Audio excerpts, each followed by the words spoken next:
All right, in this episode, we are joined by Sydney Barnhill. You may remember her as Sydney Suddreth. She's married and has a baby, as you can see. Sydney, thanks for joining us. Hi. All right, so think back to a million years ago, back when you were in middle school. Why'd you pick early college? Um, I remember talking with my mom and talking about the opportunity to either go to early college or go to St. James.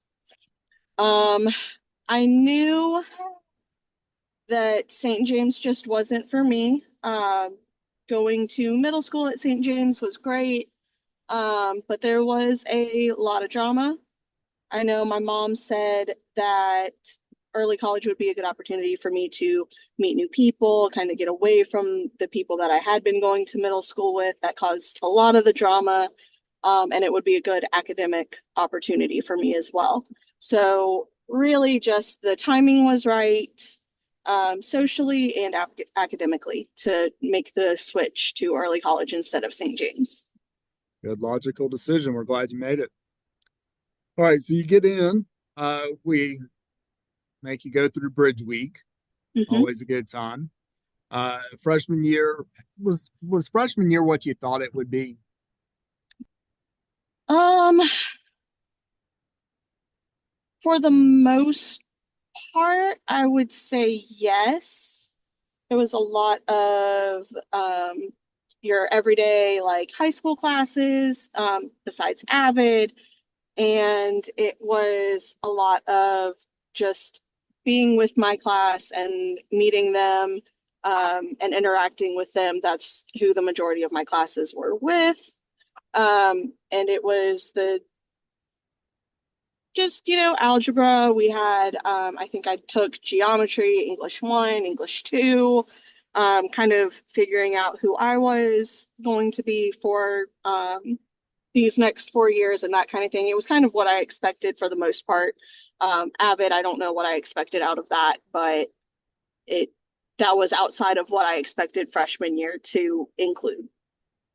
Gotcha. All right, so sophomore year, you're a good student there. Freshman year, sophomore year, you're going to go ahead and get in some college classes. Junior year, even more college classes. Uh, at any point along the way, did you think like this is just too much? I don't want to do this. Any thoughts like that? Yeah, so I actually applied to go to ATA and AST between sophomore and junior year.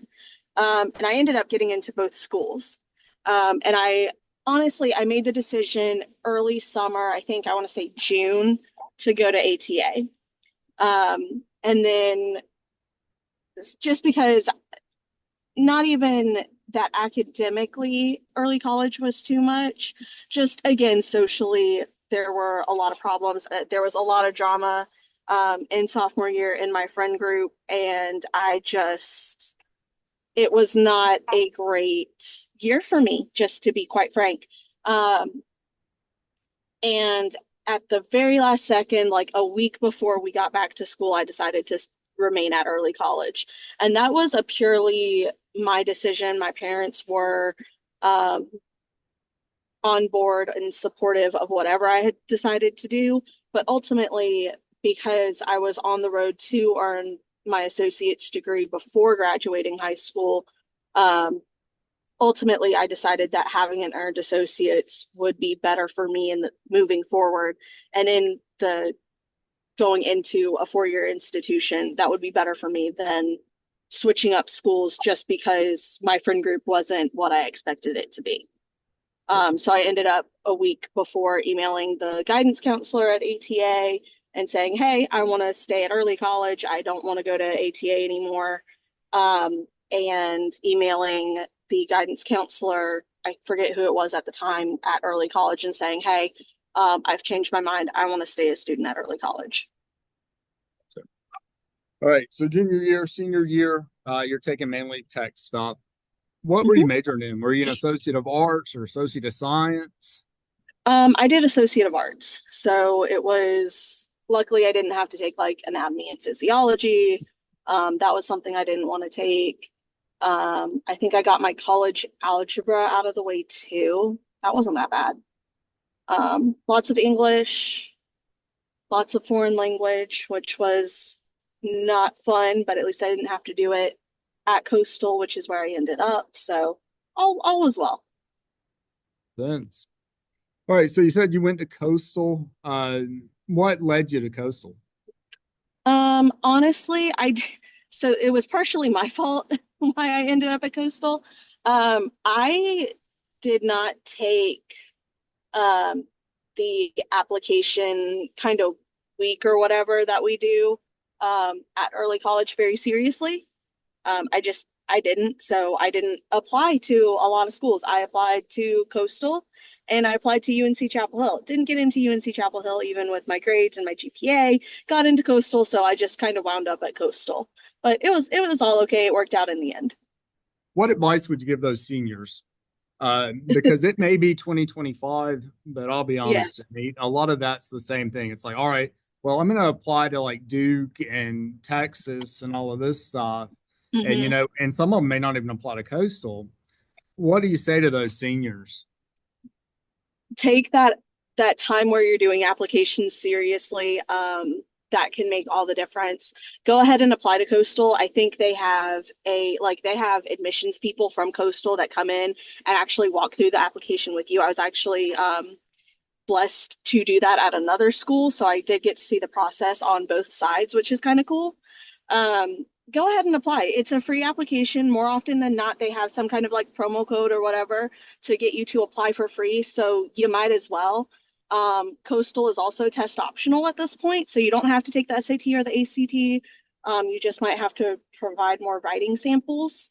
But go ahead and apply there. Apply to USC, apply to Clemson, apply to College of Charleston, apply to the schools in South Carolina because, you know, while I'm sure you guys have a lot of wonderful students that do all of the extracurriculars and have the GPA and have the grades, that doesn't mean that they're going to get into schools like Duke, like UNC, because especially with North Carolina schools, those North Carolina schools focus more on North Carolina students. So it is 10 times harder for a student in South Carolina to get into those schools, even if they do have the grades, because they're focusing on making sure that their students in their state are getting a good quality education. And that's not a bad thing. That just makes it harder for you to get in. So you might as well have a safety. And if that safety is Coastal or USC, at least you got there. You can always apply to transfer later. Great advice. Absolutely great advice. So at least you have options, right? Yeah, Like you want to have options. You want more doors than less doors. correct. So that's great. Great advice. All right. So you go to Coastal. What'd you major in at Coastal? At first, I majored in math, and then I took calculus and realized I hated math. Um, and then at that point in my second semester, I was taking some kind of computing thing where I had to do some coding, and I was taking like an upper level physics class and statistics. And that was the worst semester I've ever had in my entire life. I went to my advisor at the time and I was like, hey, I never want to do math again. I never want to do science again. I do not want to touch any kind of class like that ever again. What kind of major can I have where I'm not doing that and I'm also not doing something super duper artistic because I'm also not talented artistically, right? Um, so my advisor said, well, you could do communication. You do have, so I looked into communication. That is actually where I ended up. I loved it. The thing with communication at Coastal and majoring in communication at Coastal is that you have to have a minor. At the time, or I still do, but it's kind of on a back burner right now. But I wanted to work with high schoolers and middle schoolers and that kind of thing. So, along with the communication major, I decided to minor in psychology. And I took a lot of classes that were geared towards young adults, towards teenagers, and elementary age students. So, ended up as a communication major with a minor in psychology. Very good.